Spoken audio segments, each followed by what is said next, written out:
Hello and welcome to this video on the last and perhaps least ominous, but a common form of publishing. This is self-publishing and similar processes which do not undergo any kind of formal review or quality control. In many cases, replicability is either absent or impossible. In fact, an irony of this video is that it largely falls into the same category, as it is as much a criticism of the whole idea as it is our own channel. In academia, the means by which research and information is disseminated undergoes a process of peer review. This ensures other competent and knowledgeable academics examine, and to a certain extent quality control, research that is available to others. Then it is also examined by other academics who can read and then criticize the public work if so required. We have previously explained the process and purpose of peer review, and links will be included. There is a second means which is known simply as predator publishing. This is a manner of scamming researchers out of their research funds by copy-pasting the content of their manuscript onto a web page and calling it an article. There is no quality control or review. It is as close to pay to play as you can get in academia. This is an area of growing concern that we have previously described. These two areas are very much academic in nature. It is intended to make research and findings available to other academics. It generally follows a standard format, which allows the research to be proofed by others, if not during review then afterwards. The barriers to this have been low for a long time. That lets anyone take part if they have the motivation and skills. We have recently seen a rise in some other areas of academic publishing that does not fit into one of these categories. These are the comment and editorial sections of journals. Both are a strange but similar format to the letters to the editor of newspapers of yesteryear.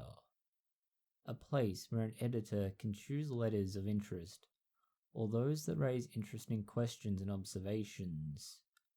These are useful as a tool of public discourse and discussion.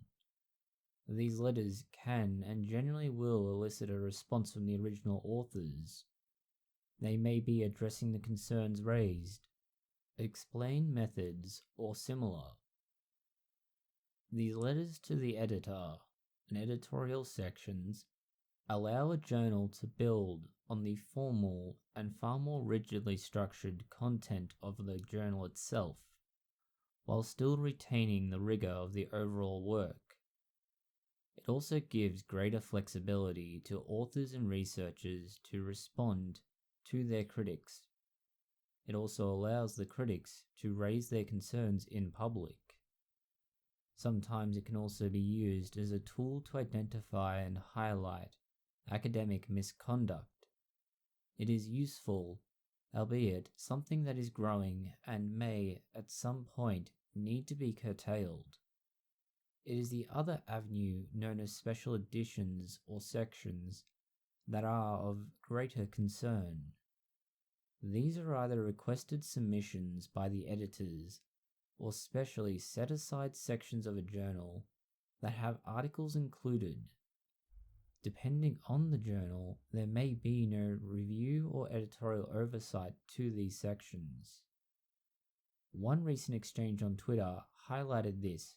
This was a case wherein an author submitted an article into one of these sections and it broke all of the standards of academic writing.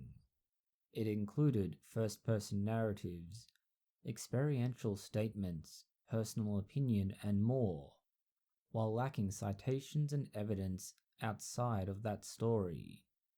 It read like a Dear Diary entry, rather than an academic submission. It is this difference that is important. As a means of communication, peer-reviewed journals are essential to the successful passing of information that meets a minimum standard of quality control. The other side of the coin that we are seeing in these newer, ever widening in scope sections contains many problems. As has been said, nothing is reviewed or quality controlled. This leads to the spread of questionable information and, on occasion, outright strange nonsense. Think what happens with official government information. Normally it is fed to the media and then released out. This can often be based on official reports and similar.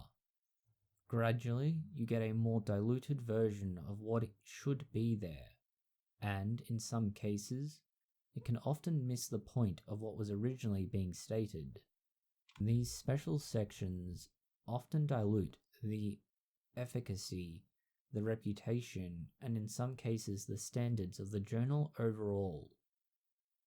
By removing one of the primary safeguards, which is peer-reviewed publishing, you are no longer getting a situation in which the journal itself has that barrier, no matter how low, to entry that ensures what comes out on the other side can be proofed.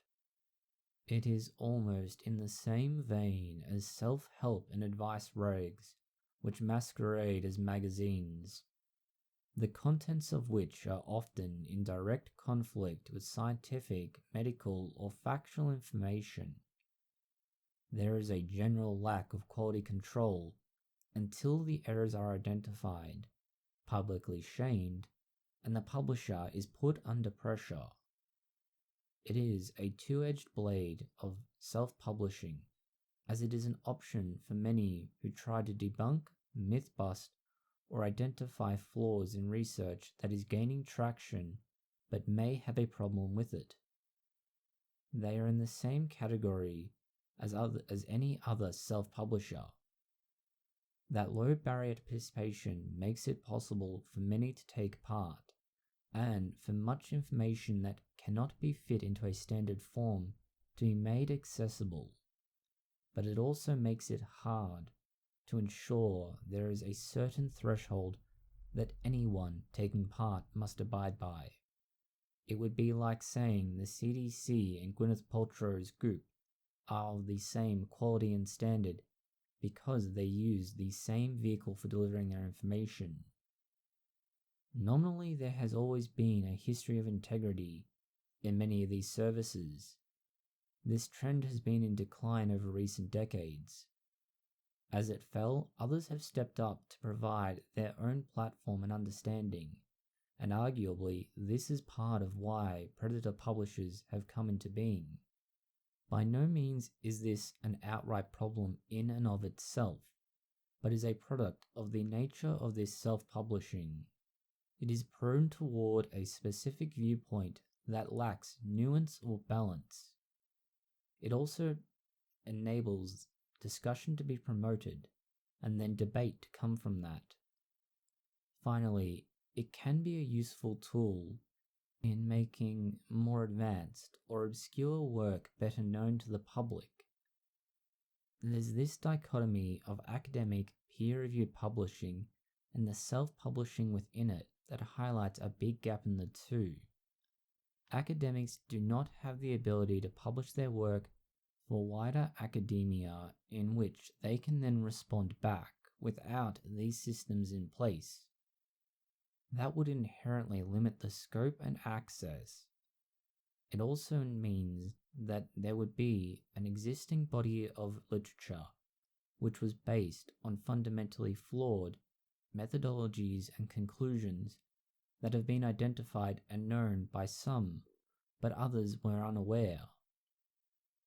Meanwhile, many other sources, which lack that reputability and are built on shaky foundations, have been able to host that sort of service as they don't have the reputation to protect. This is an important and necessary part, but the growing presence it has within journals is diluting the important parts of academia. and importantly, putting peer review further and further back. Thank you for watching this video. If you found it interesting, consider liking, sharing, and subscribing. Please post any comments, questions, or suggestions below.